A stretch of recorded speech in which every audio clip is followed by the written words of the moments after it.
Hey guys, welcome back to my channel. आज हम यहाँ पे बात करने वाले हैं Edict versus Mivi roam2 Bluetooth speaker के बारे में।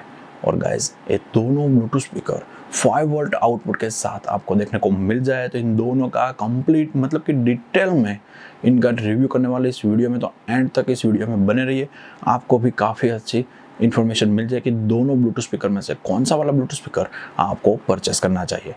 तो अभी तक आपने इस चैनल को सब्सक्राइब नहीं किया है तो जल्दी से इस चैनल को सब्सक्राइब कर दीजिए, साथ में बेल आइकन को भी प्रेस कर दीजिए, क्योंकि इसी तरीके की हर एक वीडियो की नोटिफिकेशन आपके पास जल्द से जल्द आती रहे। तो बिना टाइम गवाए जल्द से शुरू करते हैं दोनों ब्लूटूथ स्पीकर का कंपैरिजन। तो यहाँ पे इन दोनों ब्लूटूथ स्पीकर के कंपैरिजन के बारे में ऑलमोस्ट बात करें तो पहले तो आती है इन दोनों की कनेक्टिविटी की बात।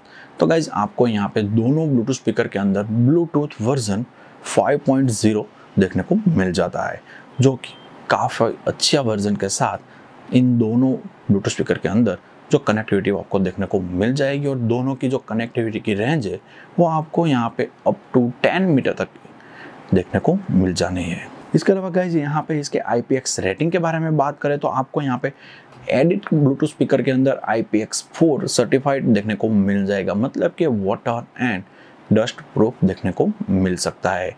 जबकि यहाँ पे मेरे ख्याल से वाटर प्रूफ तो नहीं है, लेकिन वाटर रेजिस्टेंस आपको देखने को मिल जाएगा, मतलब कि थोड़ी सी नॉर्मल सी बूंदाबांदी या नॉर्मल से पानी में इसको कोई भी दिक्कत नहीं आने वाली। जबकि यहाँ पे मिवी roam2 के बारे में बात करें तो आपको मेरे ख्याल से यहाँ पे किसी भी टाइप की IPX सर्टिफिकेशन नहीं देखने को मिली है, लेकिन मेरे ख्याल से यहाँ पे आपको IPX5 सर्टिफाइड मिलता है।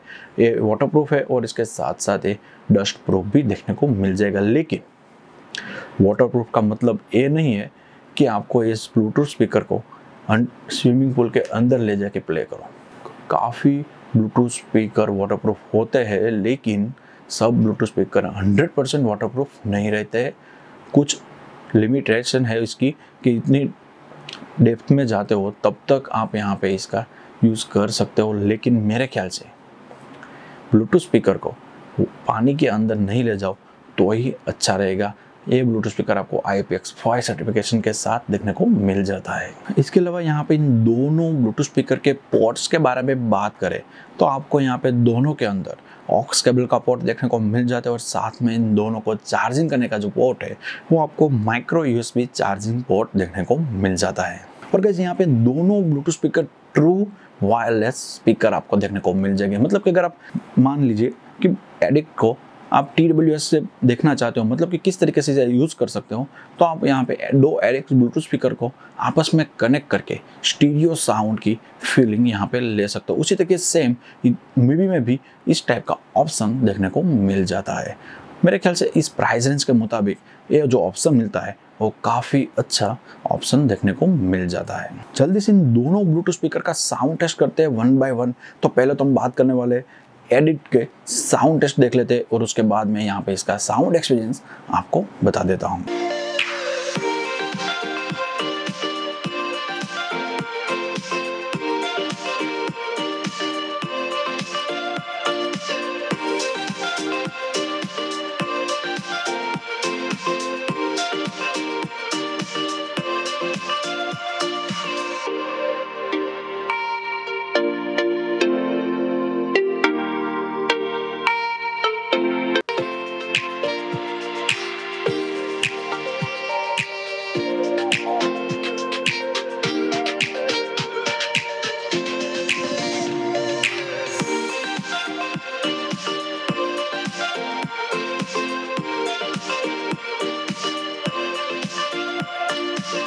तो गाइज, यहाँ पे एडिट बाय बॉट ब्लूटूथ स्पीकर के साउंड एक्सपीरियंस के बारे में बात करें तो गाइज, यहाँ पे इसकी जो साउंड एक्सपीरियंस है वो मुझे रेंज में मतलब कि अच्छी लगी है, लेकिन इतनी भी अच्छी नहीं लगी। क्योंकि गाइज, यहाँ पे आपको इसको 100% वॉल्यूम पे अगर प्ले करते हो तो आपको यहाँ पे डिस्ट्रक्शन देखने को मिल जाएगी। जबकि यहाँ पे इसके बेस क्वालिटी के बारे में बात करें तो वो भी आपको यहाँ पे एवरेज बेस क्वालिटी देखने को मिल जाती है। तो मेरे ख्याल से यहाँ पे अगर इसकी बेस क्वालिटी भी इम्प्रूव हो सकती थी, और इसके साथ साथ यहाँ पे इसकी जो लाउडनेस है वो भी 5 वोल्ट आउटपुट के साथ स्पीकर आता है, तो उसके मुताबिक थोड़ी सी इंक्रीज की होती तो काफ़ी अच्छा रहता। तो अब मिवी roam2 ब्लूटूथ स्पीकर के साउंड टेस्ट करते हैं और इसके बाद यहाँ पे इसका भी साउंड एक्सपीरियंस मैं आपको बता देता हूँ।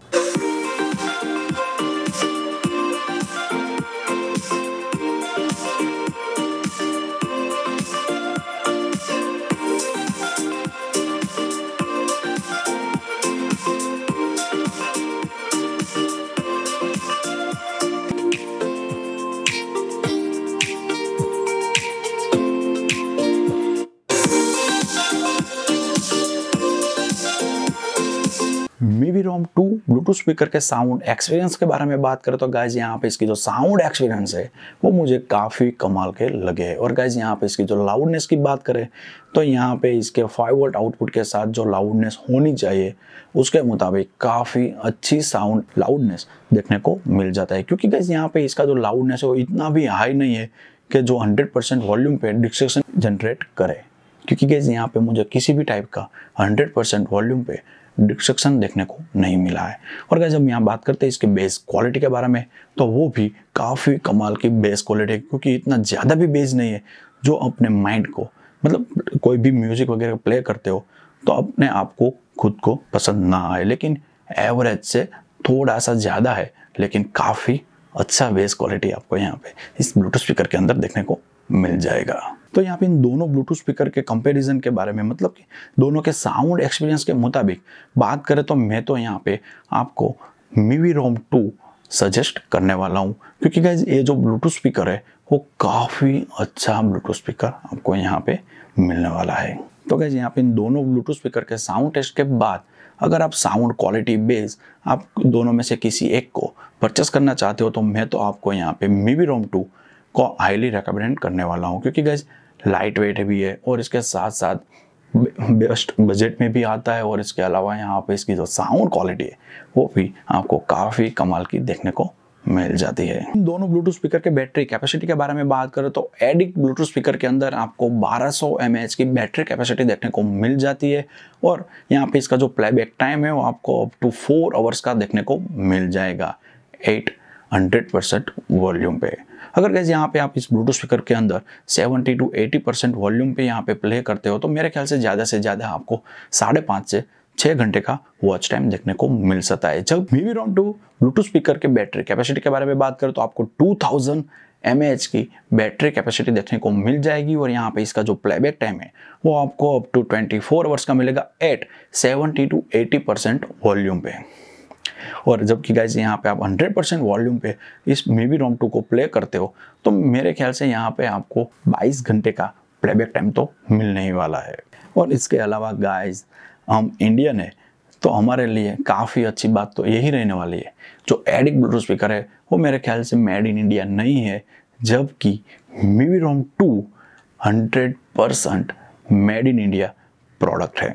और गाइस यहाँ पे इन दोनों के प्राइस के बारे में बात करें तो एडिक्ट की जो प्राइस है वो आपको यहाँ पे मतलब कि अमेजोन की वेबसाइट पे अभी 899 मतलब कि 900 रुपीज़ के आसपास देखने को मिल जाएगी। जबकि Mivi roam2 की जो प्राइस है वो आपको अंडर 1000 के अंदर में देखने को मिल जाएगी। मतलब कि इन दोनों की जो प्राइस रेंज है वो ऑलमोस्ट सेम है, लेकिन Mivi roam2 की जो प्राइस है वो काफ़ी अच्छी, यहाँ पे इसकी जो बैटरी कैपेसिटी है वो भी काफ़ी अच्छी, साउंड एक्सपीरियंस भी काफ़ी अच्छा।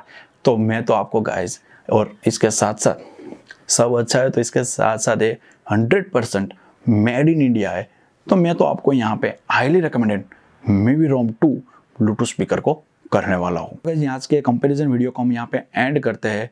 और इस कंपैरिजन वीडियो के अंदर जो भी स्पेसिफिकेशन मैंने बताया है दोनों प्रोडक्ट का, तो इनमें से आपको कौन से वाले ब्लूटूथ स्पीकर का स्पेसिफिकेशन अच्छा लगा है वो मुझे जल्दी से कमेंट सेक्शन में बता दीजिए। मुझे भी मालूम हो जाए कि आप लोग किस टाइप के ब्लूटूथ स्पीकर को पसंद करते हो, तो इससे मुझे काफ़ी अच्छा रहेगा। आप कमेंट में बता दीजिए तो मुझे भी आइडिया हो जाए कि आप लोग इस टाइप के ब्लूटूथ स्पीकर को परचेस करना चाहते हो। और मेरी ओर से अगर आपको हाईली रिकमेंड करूँ तो Mivi roam2 ब्लूटूथ स्पीकर आप परचेस कर सकते हो। आज का वीडियो अगर आपको पसंद आए तो प्लीज़ इस वीडियो को लाइक एंड शेयर कर दीजिए। साथ में अभी तक आपने इस चैनल को सब्सक्राइब नहीं किया है तो प्लीज़ गाइस सब्सक्राइब कर दीजिए यहाँ पे इस चैनल को, और साथ में बेल आइकॉन को भी प्रेस कर दीजिए क्योंकि इसी तरीके की हर एक वीडियो की नोटिफिकेशन आपके पास जल्द से जल्द आती रहे।